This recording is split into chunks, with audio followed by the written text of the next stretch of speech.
اللہ الرحمن الرحیم۔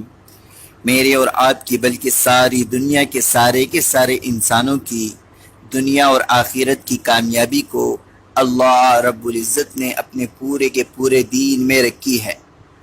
دین آئے گا مصطفیٰ صلی اللہ علیہ وسلم والی محنت سے۔ اس محنت کے سلسلے میں بقیہ نماز کے بعد بات ہوگی، آپ سب تشریف رکھیں، انشاءاللہ بہت فائدہ ہوگا۔ میرے محترم بھائیوں، بزرگوں اور دوستوں، میری اور آپ کی بلکہ ساری دنیا کے انسانوں کی کامیابی اللہ رب العزت نے دین میں رکھی ہے۔ دین کی بنیاد ہے لا الہ الا اللہ محمد الرسول اللہ۔ اس کلمے کا معنی یہ ہے کہ اللہ کے سوا کوئی عبادت کے لائق نہیں اور حضرت محمد صلی اللہ علیہ وسلم اللہ کے رسول ہیں۔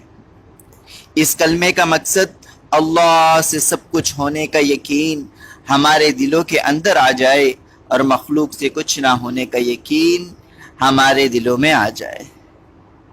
نبی علیہ السلام کے مبارک طریقوں پر چل کر کامیابی کا یقین اور غیر کے طریقوں پر چل کر ناکامی کا یقین ہمارے دلوں میں اندر آ جائے۔ کلمے کی فضیلت یہ ہے، 100 سالہ کافر اخلاص کے ساتھ اس کلمے کو پڑھ لے تو اس کے پچھلے تمام گناہ معاف ہو جائیں گے۔ اگر وہ فوت ہو گیا وہ جنت میں داخل ہو جائے گا۔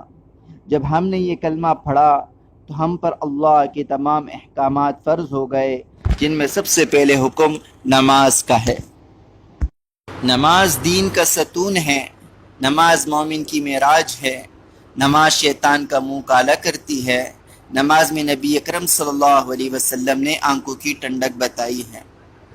قیامت کے دن سب سے پہلے نماز کا حساب ہوگا۔ اگر نماز پوری نکلی تو تمام اعمال پورے نکلیں گے، اور اگر نماز خراب ہو گئی تو تمام اعمال خراب ہوں گے۔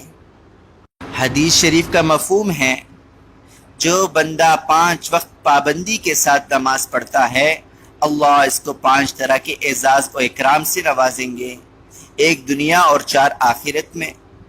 دنیا میں روزی کی تنگی اللہ نہیں دیں گے اس کو، اور مرنے کے بعد جو آخرت کے 4 ہیں، آخرت میں قبر کا عذاب نہیں ہوگا، اعمال نامہ دائیں ہاتھ میں دیا جائے گا، پل صراط کے پل سے بجلی کی طرح پار کر دیا جائے گا، اور بغیر حساب کتاب کے جنت میں داخل کر دیا جائے گا۔ اللہ ہماری ایسی نمازیں بنا دے۔ نمازوں کو سیکھنے کے لیے علم کا ہونا ضروری ہے۔ اتنا علم حاصل کرنا ہر مرد عورت پر فرض ہے کہ 24 گھنٹے کی زندگی اللہ کے حکموں پر نبی علیہ السلام کے طریقوں کے مطابق گزار سکے۔ مال فرعون، قارون، نمرود کی میراث ہے، اور علم انبیاء علیہ السلام کی میراث ہے۔ حدیث شریف کا مفہوم ہے، جو بندہ 1 آیت قرآن کی سیکھ لے، اللہ اس کو 100 رکعت نوافل سے بڑھا کر ثواب عطا فرمائیں گے، اور جو بندہ 1 باب علم کا سیکھ لے، اللہ اس کو 1000 رکعت نوافل کے بقدر ثواب عطا فرمائیں گے۔ ایسی ہم ذکر کرنے والے بن جائیں۔ ذکر کرنے والا زندہ کی طرح ہے اور ذکر نہ کرنے والا مردوں کی طرح ہے۔ جنت کے 8 دروازے ہیں، 1 دروازہ خاص ذاکرین کے لیے ہے۔ حدیث شریف کا مفہوم ہے، اگر ایک بندہ پیسے تقسیم کر رہا ہو اور دوسری جگہ ذکر کر رہا ہو تو ذکر کرنے والا بہتر ہے۔ ایک بندہ پیسے تقسیم کر رہا ہے اور دوسرا بندہ اللہ کی ذکر میں مشغول ہے، تو جو بندہ اللہ کی ذکر میں مشغول ہے وہی سب سے زیادہ بہتر ہے۔ اکرام مسلم کا مقصد ہے ہم اپنے حقوق کے ساتھ ساتھ دوسرے مسلمانوں کے حقوق بھی ادا کریں۔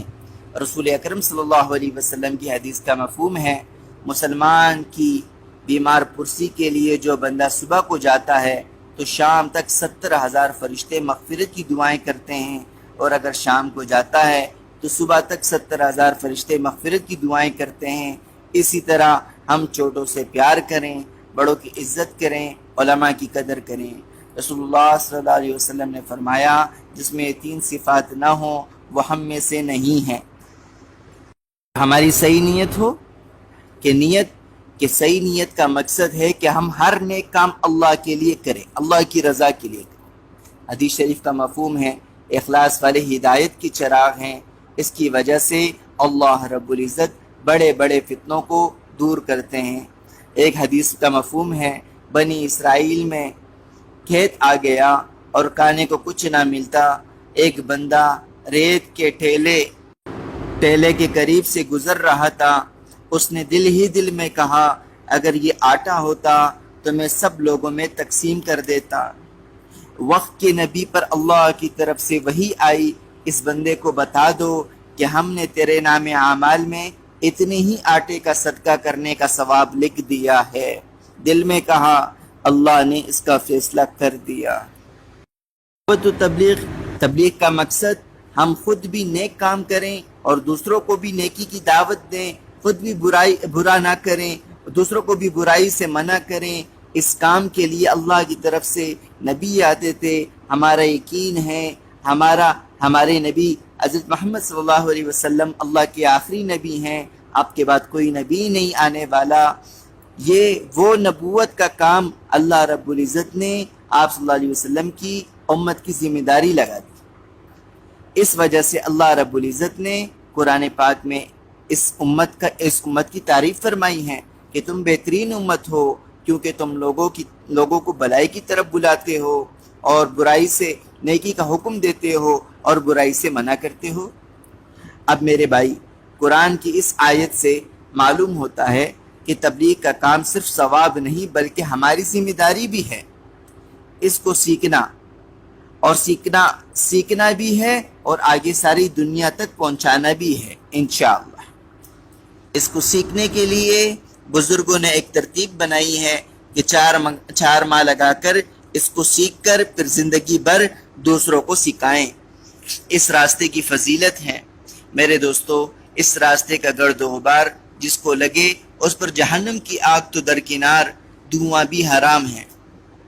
اس راستے میں ہر قدم پر 7 لاکھ نیکیاں، چنانچہ ہر نماز 49 کروڑ، سبحان اللہ 49 کروڑ، اور ہر نفل کو 49 کروڑ کا ثواب ملے گا۔ اس راستے میں خود پر 1 روپے خرچ کرنا 7 لاکھ روپے خرچ کرنے کا برابر ثواب ہے، اور دوسرے ساتھی پر خرچ کرنا اجر عظیم ہے۔